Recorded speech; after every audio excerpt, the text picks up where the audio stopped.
What's up, y'all? Who's ready for even more of my nonsense? Like many artists, I really enjoy coming up with original characters, or OCs. And since folks have been really receptive to me talking about my OCs recently, I felt like OC-tober provided a good excuse for me to talk about all my beloved fictional little guys. But it was too much work for one video, so we split it into 2 parts, and this is part 2. You don't have to watch the other one first, but they are intended as a set. In my last video, I talked about a bunch of characters from my old webcomics and story ideas, and the big difference between that video and this one is that most of the characters in my last video are from old projects. They're characters I used to use, but don't really think about that much anymore. This time, however, all the characters we're going to be talking about are characters I'm still actively using, and in some instances are ones I'm still actively obsessed with. I came up with all these little guys in the last 5 years, and they're still aggressively bouncing around in the pinball machine that is my brain. I'm gonna have quite a bit more to say in this one. But the first step to tackling a big project like this one is getting organized, and I had a lot of help from today's sponsor, Milanote. Milanote is a super handy tool for organizing your creative projects. Usually when I start a new project, like designing a character or storyboarding a scene for my webcomic, I start by saving reference images and keeping them in a folder or a Pinterest board. But that's usually not as organized as I'd like, and sometimes I even forget why I saved specific references when it comes time to actually use them. But Milanote is a super handy way to keep all my references organized in a visual way that's so helpful for my easily distracted brain. You start by making a board for your project, either by starting with a fully blank canvas or one of Milanote's numerous templates, and adding in pictures, notes, to-do list, flowchart arrows, color coding. The sky's the limit here. Think of it like making one of those pin boards with all the sticky notes and pictures and threads linking things together, but way cleaner and easier. To give you an idea of how it can be used, here's the board I put together for this video. I wanted a way to keep all my past work and references for these characters in one place, as well as gathering ideas for pose references and additional design details. I was able to grab all my old artworks and collage them together in a way I could easily reference while doing the artwork you'll see me doing later on. You can even make subboards if you want to go into more detail without making your main board too messy. Some of the characters I'll talk about in this video I didn't have proper outfits for at the start, so I used this video as an opportunity to actually design them. But to keep my photo and art references for these characters organized and separate from my compiled artworks, I made a subboard for each of them. That way I could go in and drop references and take notes during the process of designing their outfits without cluttering up the main board I was working from. And if you're in reference gathering mode, Milanote even has a browser extension that lets you easily save text, images, video, and more with a single button press. I've been using Milanote pretty religiously for the past few months for everything from video ideas and mail club artwork themes to compiling ideas for my new journaling hobby. It's super useful for all kinds of projects, and I've really benefited from using it. It's very helpful for artists who want a visual way to organize their thoughts. If you'd like to try it out for yourself, Milanote is available for free with no time limit, so sign up using the link in the description and start your next creative project. So, spoiler alert before we dive in, pretty much all of the characters I'm about to talk about are Dungeons & Dragons characters. But before you click off the video, don't worry. Even if you don't know D&D, you'll still be able to follow along. I promise not to yap your ears off with technical gameplay jargon. Anyone who has played tabletop RPGs before knows they're an amazing playground for character creation, and it definitely allowed me a lot of freedom to come up with cute little guys to spin around in my brain. For the first few years I played D&D, I was only involved in one-shots, short stories that could be played through in just 1 or 2 sessions. I'd have fun making the character and playing as them a handful of times, but then we'd stop playing that game, but I'd still have all these thoughts running around in my head of things I wanted to do with those characters. And of all the characters I made for these games, the first one I ever really fell in love with was Felix. Felix Marigold, my darling sweet bubblegum pink tiefling baby! Game-wise, Felix is a bard with the College of Glamour subclass, which basically means her abilities focus on her playing music and using her charms to make things go her way, both on and off the battlefield. Her personality is very sweet and bubbly, she loves meeting people and playing music, and is overall just a really big sweetheart who enjoys pulling little pranks, and visually she's a lot of fun. She loves gold and has a lot of jewelry to add sparkle to her performances, and she even paints her horns gold and gives herself gold freckles. She's got a big layered skirt for dancing and twirling, wears flowers in her hair, and has a loose top and corset combo that everyone loves to wear to Ren fairs. But, like every one of my D&D characters, she's got some secret stuff hidden under the surface. Her storyline has changed a lot over the time I've used her, but as it stands now, she suffers from amnesia. The earliest thing she can remember is when she was about 10 years old, when her mentor, an archfey, saved her from a monster attack by whisking her through a portal to the Feywild. The shock of the incident caused her to lose her memories, and ever since, her mentor has raised her as his own, teaching her magic and music and all sorts of other things. However, she still clings to the one memory of her past she still has, a simple melody she can play on her harp. Thinking that this melody is the key to discovering who she once was, she returns to the mortal realm as an adult and becomes a musician, playing on every stage she can access in hopes that someday someone will recognize her song, recognize her, and help her put the pieces back together. Now, Felix does have a family, even if she can't remember them, but they remember her, and her storyline runs parallel with another character I've also played in the past. Enter Zephyr, another tiefling who is, to this day, one of my favorite characters I've ever made. His story is very directly related to Felix's, because he's her twin brother. After their family was attacked by monsters on the road, Zephyr's twin sister Felix was teleported away in a flash of golden light, never to be seen again. Refusing to believe that she's dead, Zephyr vows to find her using whatever methods he can, which drives him to studying magic. Zephyr is a wizard, an illusion wizard specifically, using his talents to chase down whatever leads he can find about his missing twin. He knows that she loves music and had every intent of being a musician when she grew up. And so, he starts using his magical talents to cheat his way into becoming a performer himself, using illusion and misdirection to trick his audience into thinking he's actually a masterful bard. He plays the melodies he and Felix came up with during their childhoods on stage in hopes that maybe, eventually, they'll find their way back to each other. And I hear you saying, Star, if he's a wizard, why can't he just use magic to find her? Well, he's definitely tried. But whenever he tries to use magic to locate her or send her a message, the spell backfires for some reason. Most people would see that result and assume Felix is dead, but Zephyr knows that he would feel it if his twin was gone for good. As for why he's using such a roundabout way to find her, well, the pair of them actually have a secret. In reality, neither of these characters are tieflings. They're actually both changelings, shapeshifters who change identities as easily as the wind changes direction. It's a bit hard to track down your missing sibling if you have no idea what she looks like or even what alias she might be using. So he's got to do things the hard way. Personality-wise, Zephyr is very flamboyant. He's hot and he knows it, strutting his stuff whenever he gets the opportunity. He wears a lot of shiny jewelry and makeup and wears very flashy clothes and is very flirty and charismatic. Basically, just imagine if Metaton from Undertale was a tiefling, and that's pretty close to how he acts. However, in reality, that flirty personality is just an act. Under the surface, he's far colder and more calculating, unable to trust basically anyone for fear of them discovering that he's a shapeshifter, and using his flirty persona as a shield to keep distance between his real self and other people.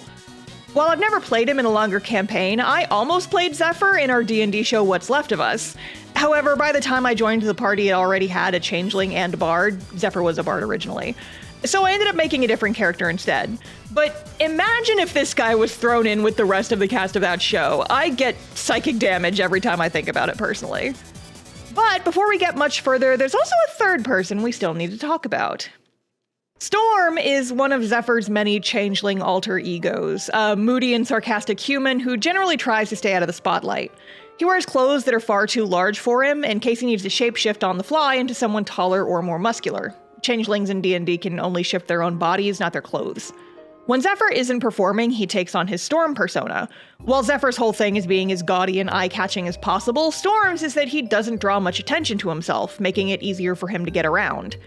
This specific appearance and identity is an important one for him. It's an older version of the identity he was using when his twin sister was kidnapped, which he hopes will make him easily recognized if the two ever cross paths again. Storm, Zephyr, and Felix were all characters I originally made for one-shots, but I ended up loving them so much I couldn't just retire them after only playing them once or twice. So I ended up recycling them, making them into NPCs, and inflicting them onto the players in the game I run for my group of friends. Felix was a bard the players ran into a few times, Zephyr was the master of ceremonies in a magical escape room called Wizard Hut, and Storm ended up getting so much screen time he practically became a main party member for a bit. The party spent an entire arc working alongside Storm to investigate a series of kidnappings. The players eventually figured out that Storm and Zephyr were the same person, Storm nearly sacrificed himself to save the party, and the party even helped reunite Zephyr and Felix at the end of the arc. While I never got to use these characters as proper player characters in a longer campaign, I did really enjoy getting to play out their stories in a different way. I love these characters a lot, and maybe someday I'll use them for something else, but for now I'm happy I got to play out their stories, even if it wasn't the way I originally intended.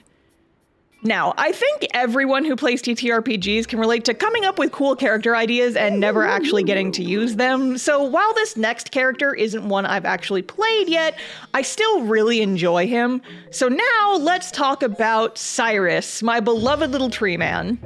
Cyrus is a character I made for a campaign that never ended up panning out, but I'm still determined to use him for something eventually. He's a bit of an odd case wherein I have a few different story ideas for him, and which one ends up being canon will depend on what happens when I finally get to play him in a game or use him in one of my stories. In my current favorite version, he's a research assistant at a magical university who, during an archaeological expedition, touched some kind of cursed artifact that started turning him into a tree. Unable to drop the cursed object once the transformation began, the other members of the expedition had to resort to chopping off his arm, stopping the transformation part way and letting him escape with his life, but not without permanent and lasting changes to his body. His chopped off arm ended up growing back, made of plant-like material, and his whole body now shows effects of his plant-based curse. He started out as a tiefling, but now he's more like a treefling? Get it? Because he's part tree? Anyway. Game-wise, Cyrus is a multi-class character. He's part enchantment wizard and part archfey warlock, and if you don't know what that means, I can basically boil it down to mansplain manipulate male wife spellcaster who's also a huge nerd.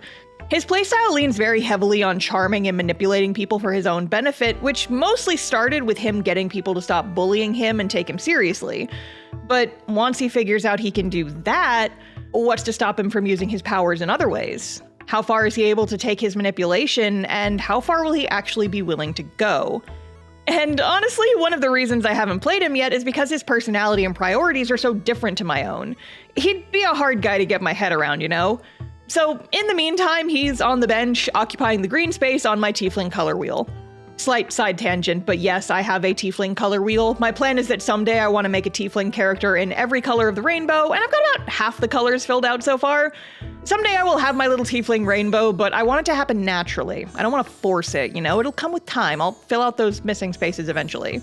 But speaking of tieflings, let's talk about another one, shall we? So, like I said, I spent a few years playing a lot of D&D, but everything I played was either a one-shot or a game I was running myself.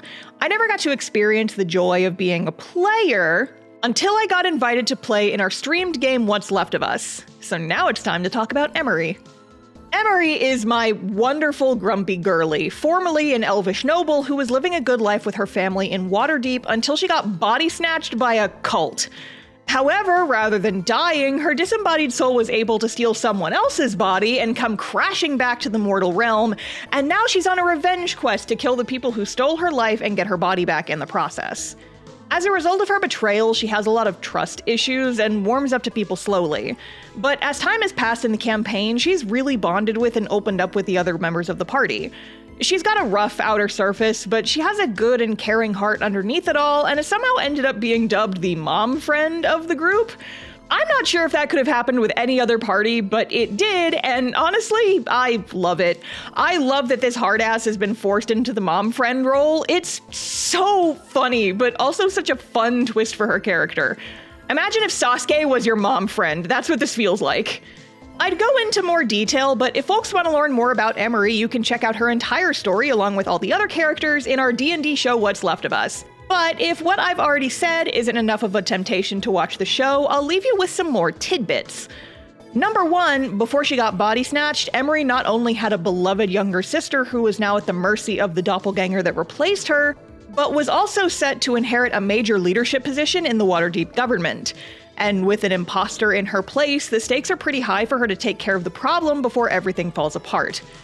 And number 2, as you might expect with being resurrected in such an unusual way, there seems to be some pretty major side effects, including a nightmarish black hole that opens in her chest and activates a kind of berserker mode whenever she gets injured too badly. But I'm sure that's fine and definitely won't cause any problems for her or the rest of her party, right?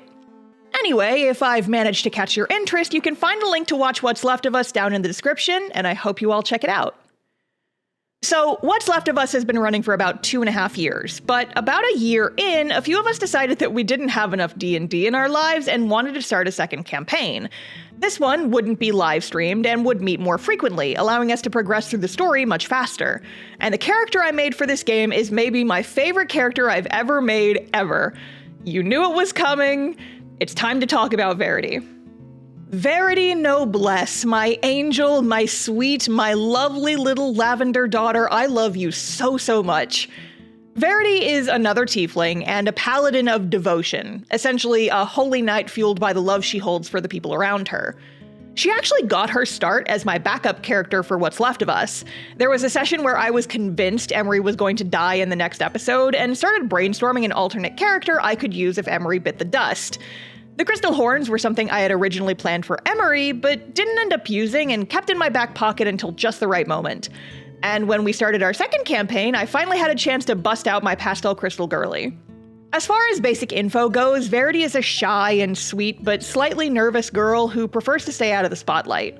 She's a very kind and thoughtful person, always looking out for the people around her and wanting nothing more than to help the people who need it. The daughter of the town blacksmith, Verity is in training to take over the family shop someday, and loves to craft everything from armor to weapons to helpful little trinkets. Verity's story in the campaign, however, is a tragic one. She got her start as an adventurer fairly young, setting off with a group of 4 childhood friends to travel the coast and help the people who needed it. But after only a few months on the road, their campsite was attacked by a monster overnight, and Verity suffered a bad blow to the head, knocking her unconscious. When she awoke, both the monster that had attacked them and the rest of her party were nowhere to be seen, and her horns, which had once been normal tiefling horns, had been changed into a strange crystal material. Not knowing what else to do, she made her way back to their nearby hometown, but instead of finding her friends waiting for her, she found their gravestones instead. Believing her friends must have been killed by the same monster that downed her, she notices that one member of the party, their dwarven cleric Rodin, didn't have a gravestone. Believing he must still be alive somewhere, she joins a new party and sets off to find him. Now, I want to go into more detail here, as Verity's story is one I love talking about, but I'm actually working on a huge hour-and-a-half-long narrated animatic telling the story of the entire first arc of this campaign. It's gonna take me a little bit longer to finish, but I have posted a few sneak peeks for channel members as well as on my Patreon, so I'll have links in the description if you want to check those out. I'm hoping to have it done sometime early next year, and while I won't be giving too much away that I haven't spoiled in other places like Tumblr or my Discord, if you want to go into that video completely unspoiled, skip to the timecode on screen. Now, as far as Verity's story, things definitely aren't the way they appeared when she first woke up. In reality, she wasn't knocked unconscious during the monster fight. She was killed, then resurrected years later under mysterious circumstances. However, she's in denial about how much time has passed, and spends the first arc of the story grappling with her bizarre and upsetting new reality. 3 of her former party members have passed on in the time between her death and resurrection, and the one surviving member has relocated. She's completely torn up about her friends' deaths, but hopes that if she can find that last surviving member, that last scrap of her former life who's still hanging on, she can try to put things back together. And so, her story in the campaign begins. I do want to save some surprises for the eventual big D&D video, so I'll leave her story there for now. However, I'm not done talking about this campaign yet because, well, we still have 4 other members of Verity's old party to talk about now, don't we? So, funny story, when I was first concepting Verity's character, I, of course, had to come up with the other members of her old party. Her poor gaggle of dead friends, as it were. However, since these characters were planned to already be dead at the start of the campaign, I didn't do a whole lot of work on them. I basically just gave my DM their names, classes, and races, and that was about it. However, as the campaign went on, little traces of them kept showing up in different ways throughout the story, and both my DM and I started thinking more and more about these characters and what their personalities might have been like. And now, somehow, they've become treasured little guys just as much as any of my player characters, so let's talk about them! So, for background, Verity is from a small village called Red Larch. She was an only child, technically, but then along came Willow. Willow Amberlight was Verity's first and oldest friend.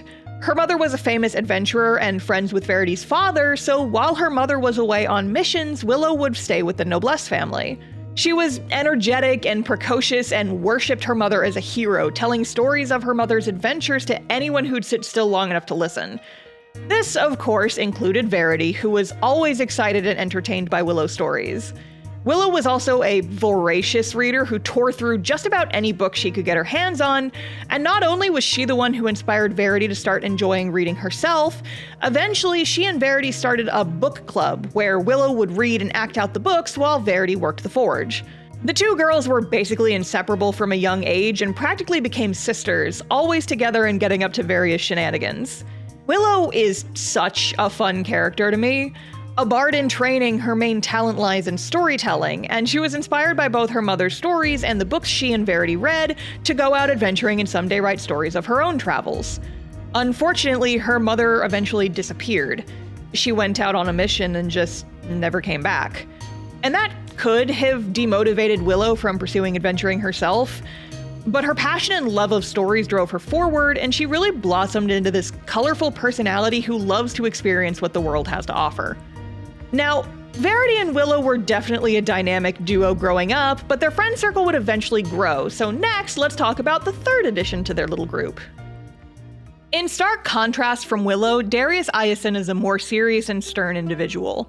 Born to a human father and an elvish mother, Darius is a half-elf. However, being raised in an all-elvish community, he was shunned and mocked by others from a very young age. Aging slower than a human but much faster than his elvish peers, Darius suffered bullying on all sides for not being elvish enough, despite trying desperately to fit in. And as he got older, the bullying only intensified, and it eventually reached a point where he just couldn't stand it any longer. Unsure of what else to do, his mother sent him away to live with a distant family relation in the small town of Red Larch, hoping that a fresh start in a new place could turn his life around. At first, Darius hated the place. It was a stark contrast to where he had grown up, being a tiny town out in the boonies, but he was still afraid of being rejected and kept away from other people as much as possible. But it couldn't stay that way forever, right?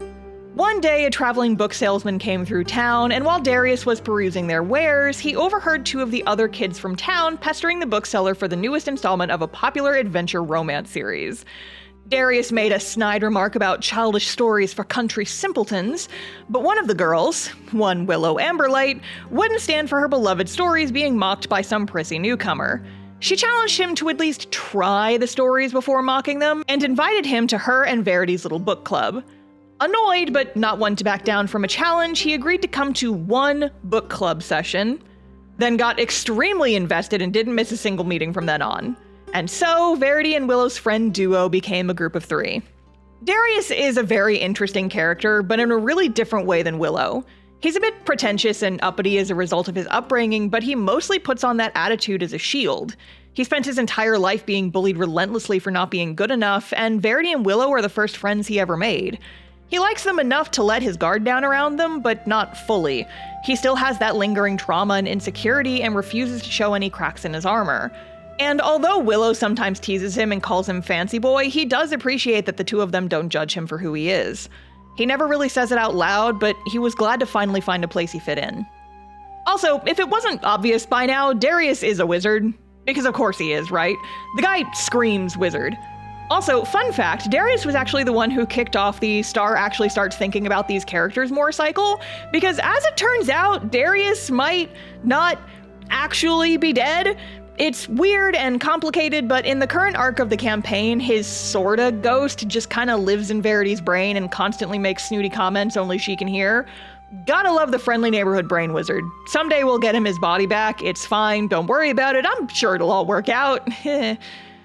Now, chronologically, the next character to join the group was my guy Rodin, but I'm gonna save him for last for reasons. So next up, let's talk about my rough and tumble baby girl. Oh, Mira, my darling little nightmare, I love you so much. Mira Seltress showed up in Red Larch in her late teens and was a bit of a mystery at first. She just rolled into town one day and started advertising herself as an adventurer for hire. Whenever she was asked around about where she came from or where her family was, she'd always deflect and change the subject to something more interesting, like the last big monster she'd fought or a new type of sword technique she'd taught herself recently. She had big dreams of making it as an adventurer, and it wasn't long before she attracted the attention of the town's biggest adventure lover, one Willow Amberlight. See, Willow and the rest of the friend group had been thinking about adventuring, but it had always been treated like a lofty pipe dream and not something they'd actually, do. That is, until Willow finds herself a new wannabe adventurer willing and able to train their entire group, and quite literally drags her to the Noblesse Forge to introduce her to the others. And very quickly, adventuring started to look more and more like a reality. Mira started training the others in combat and sparred with them regularly, Verity and Roden helped make armor and weapons for the group with a bit of magical help from Darius, and eventually the group was ready to set out as a freshly formed adventuring party. You could definitely say that while the party wanted to be adventurers beforehand, Mira was the biggest catalyst to actually get them started down that path. As far as in-game stats go, Mira's a fighter, trained in several different weapons and always itching for a tussle. She treats every battle scar like a badge of honor and will gladly recount her stories to anyone who asks. She's also a big animal lover, the type who wants to befriend or adopt every big cool animal the party comes across. She will absolutely wrestle a bear until it lets her pet it and she tricks it into being friends with her. The rest of the party has to constantly help fix her up after these encounters, but she's having fun. Also, in the time between Verity's death and eventual revival, she and Darius ended up getting married, and finding that out was honestly one of the most shocking twists of the campaign. They're an extremely fun duo just because their personalities are so different. They both suck in their own ways, and when they come together they're even worse, but in a fun way. Mira constantly teases Darius for being an uptight nerd, but Darius is usually the winner whenever they get into arguments, which drives Mira crazy. But if anyone talks badly about their partner, they both get extremely protective in that the only one allowed to talk about my partner that way is me kind of way. Exhibit A, Mira definitely beat the crap out of one of Darius's old bullies at some point. Just Kill Bill sirens going off as soon as she finds out the guy they just met used to bully her man during childhood and just clotheslines him into a table. They're a fun duo and I have so much fun with them. Even though they're both dead. It's fine, let me have this. So, speaking of that, like I said before, Verity's friend group has unfortunately been dead since before the campaign started. I still love thinking about them and their stories and adventures, but the harsh reality is that these three, Willow, Darius, and Mira, are gone. For now, there may be a way to bring them back in the future, and their ghosts are definitely hanging around in the meantime, but revival isn't something that's going to happen anytime soon. However, if you remember earlier, I said that during the current storyline, one of Verity's friends from her first party is still alive. So let's talk about Roden. Roden Dawnborough is... oh man, where do I even start with this guy? Well, he's a dwarf, first of all, and a cleric a lot like others in his family. He's technically quite a bit older than the other members of the party, but dwarves live a lot longer and age a lot slower than other humanoids in our setting, and can live to be nearly 400 years old.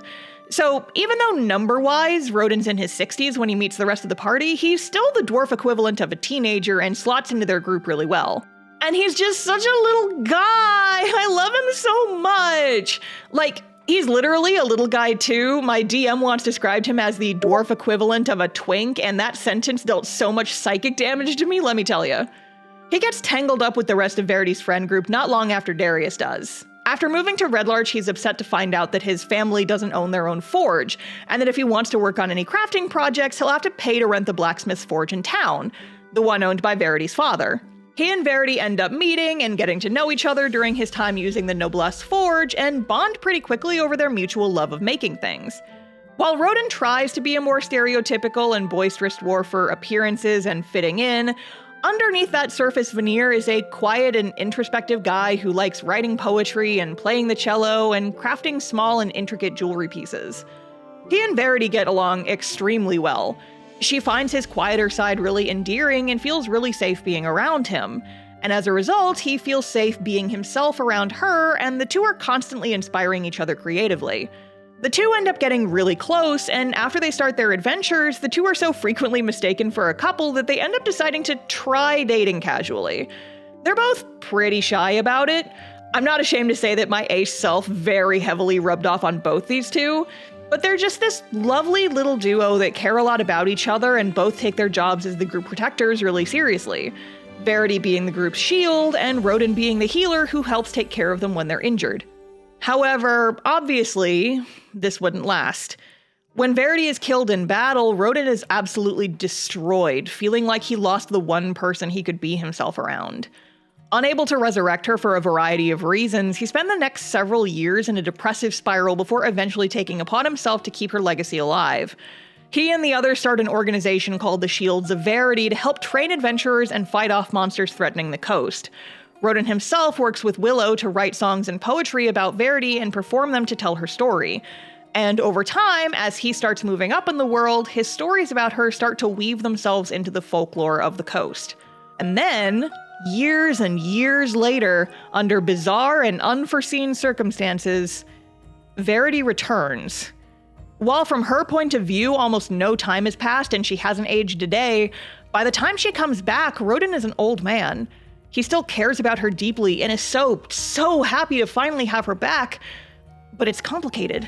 He's lived an entire life in the time she was gone. He has a family, he's the lord of several large cities, and he has a lot of responsibilities to the people around him. He never stopped grieving for her, and they still care a lot about each other, but so much has changed that their relationship can't really be the same as it used to be. What can their relationship with each other even look like now? And with Verity being partially immortal as a side effect of how she was brought back to life, the thought that Rodin doesn't have much time left himself weighs pretty heavily on both of them. It's this sad and complicated but still really sweet dynamic between the two, and it gives me major feelings, let me tell ya. Whenever I've had to describe their current relationship in the campaign, my go-to phrase has become not romantic, not platonic, but a secret third thing. Queer platonic soulmates, kind of? History will call them besties. Also, for a glimpse into the vibes, just know I have a playlist for the two of them, and I literally subtitled it 200 Years of Pining. This is the saddest little guy you've ever seen, and I love him so much, and I need our DM to stop being so freaking mean to him, oh my god! I could honestly go on and on about Verity and her old group for days, and I actually have a lot of posts over on Tumblr where I've sketched little comics about them and answered questions about their dynamics, and I've also resurrected my Unveil account to try and keep all my art and writings of them in one place. I'll leave those links in the description if folks want to hear more about these guys, but for now, we gotta move on to our last few characters of the video. So I'm currently in 3 D&D campaigns. There's Emery's campaign, which has been running for about 3 years, and Verity's campaign, which has been going on for about 2. But earlier this year, we actually started a 3rd campaign with me, our DM Jay, and some of my college buddies from the game I run. And in this game, I play Lapis, my newest baby girl and another sad mess with trauma. No one should be shocked by this. Lapis is an elf, not a tiefling for once, I know, shocker.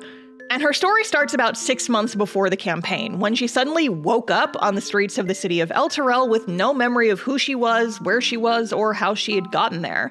She didn't even remember her own name. Lost and confused, the only 2 things she had on her were a miniature harp and a dagger. After wandering the streets for a few days, she was eventually taken in by Agatha Dawnborough, the dwarvish owner of a tavern called Angel House, and given room and board in exchange for work. Agatha was also the one who gave Lapis her name after the blue color of her eyes. After a few weeks, Lapis discovers that she's actually quite good at playing the little harp she has, and assumes she must have been some kind of bard or musician before losing her memories. Agatha suggests trying to play some of her songs she remembers around town to draw attention and see if anyone would recognize her, but as it turns out, Lapis suffers from massive and crippling stage fright. She can play beautifully when she's by herself, but as soon as she knows someone's listening, she freezes up, and her performances usually end in disaster as a result. Thinking that maybe she just needs a fresh perspective, Agatha encourages her to try a few missions with the local Adventurers Guild, which is where she meets the rest of the party at the start of the campaign. Lapis's story is still fairly new, and we're only just starting to scratch at the deeper parts of her narrative. She's desperate to uncover her missing memories and find out who she was and what happened to make her lose them, but over time she started to get small flashes of memory returning. Notably, one memory in particular of her stabbing a knife through a man's throat. She still wants to find out who she was, but what if she doesn't like what she finds? Lapis is a really fun character for me because I actually recycled a few tropes from other characters I never got to play in a longer campaign. A bard with amnesia playing on stage to try and find people who know them. Where have I heard that one before? But obviously, I've done quite a bit of twisting and refining, and Lapis's story diverges pretty heavily from Felix's past the basic premise. And if it wasn't obvious by now, Lapis' story is going to be taking a much darker turn. Also, clever viewers may have noticed that her caretaker Agatha has the same last name as my guy Rodin, and that's because she's actually his aunt. In fact, all 3 of the campaigns I'm in take place in the same universe, but Lapis' story happens about 100 years before Emery and Verity's. I keep chomping at the bit for lore about what's happening with other characters who'd be alive during this time, and our DM just keeps saying, "You'll see when we get there," like a butt face. Come on, give me more lore, I'm dying over here. Also, if you're curious, the little skull on her hip in this illustration is also a character. Everybody meet Dave. Dave is a vampire the party found in an old crypt during one of their first missions, and he kinda sucks. He thinks drinking blood is gross and as such hasn't been able to regenerate and has basically been left to decay for centuries. When the party finds him, Lapis ends up feeling bad for him and takes him along, eventually getting him a little birdcage to live in that she covers with a blanket during the day to protect him from the sun. Our DM is very emphatic about how this guy was intended to just be a joke character, but we ended up adopting him, and through a couple of bizarre story twists, he's ended up becoming a pretty important character to the overarching story. Basically, Dave MVP. A lot of the stuff I'm excited for with Lapis we haven't gotten to yet, but I'm keeping a casual log of her storyline during the campaign on my Unveil page. Again, link in the description for folks who want more. I'll try to keep that updated as we go along. And with that, that's the last character for this video. Yup, Lapis is definitely the most recent character I've made. Ain't she the greatest? Surely there's no other characters. Hold on a sec. Hello? What? No, I'm not gonna talk about... No, I'm not! What am I even supposed to say? Hey, okay, fine, I'll figure something out. So... I guess I gotta talk about Larry. So, okay, I was going to end this video on Lapis, since she's the most recent character I had made when I first started scripting this video. But I kid you not, in the handful of months I've spent working on this one, a new challenger has entered the battlefield. So it's time to discuss Larry. What can I say about Larry? No, literally, what can I even say? This guy's a massive walking spoiler for one of the games I'm currently playing in, and I've had to keep most of their stuff under wraps because of it. Larry isn't even their name. It's a joke name I've been using as a cover-up because even this character's name is spoilers. I so badly want to yell about Larry and what their deal is, but because my friends and fellow players are probably going to watch this video, I have to keep the bulk of their story under wraps for now. As for what I can say, Larry's personality is a lot of fun. They're simultaneously a very focused and meticulous person who also has a short temper and can get easily irritated when plans don't work out exactly the way they hoped. They're the type of person whose entire intricate schedule for their vacation would be ruined by a train being 5 minutes late, for example. They're also kind of ornery and vulgar, jumping to violence or cussing people out pretty quickly if they need to solve everyday annoyances. If someone cuts Larry in line at the coffee shop, knife is out. Get to the back of the line or you'll have a new orifice. Larry's that kind of guy. On the surface, at least.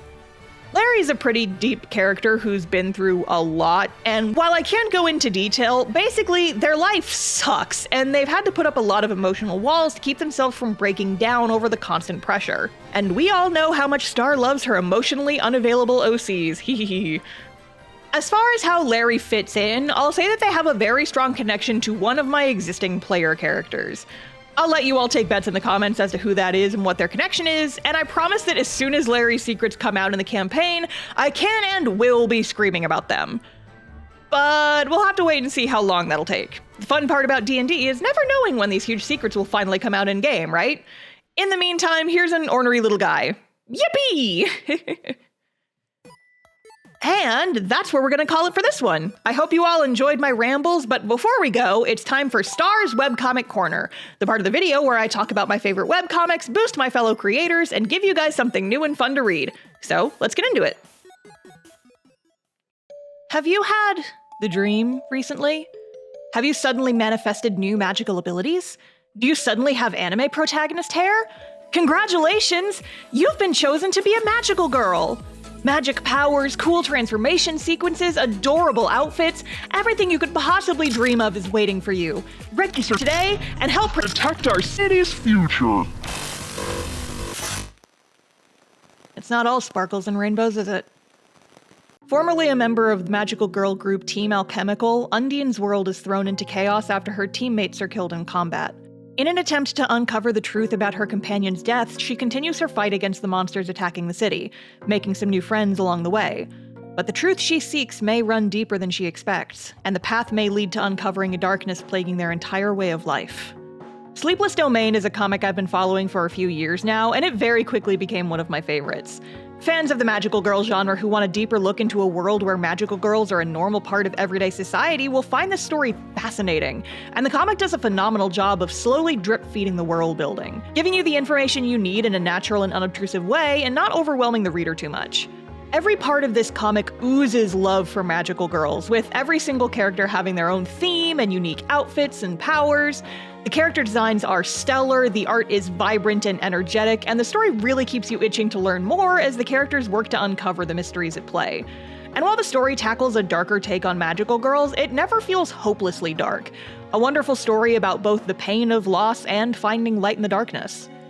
If you'd like to check out the comic yourself, you can read the entire thing for free on the website. Link is on screen as well as in the description, so go check it out. And that'll be it for this one. Thank you all for joining me while I rambled about my characters for way too long. As I said in the video, if you want to learn more about these guys, I'll have links to both my Tumblr tag with all my D&D rambles and my Unveil page with lots more art of these guys, so check that out if you're interested. And if you want to see even more of my original characters I didn't talk about in this video, I have a whole webcomic full of them called Cast Off.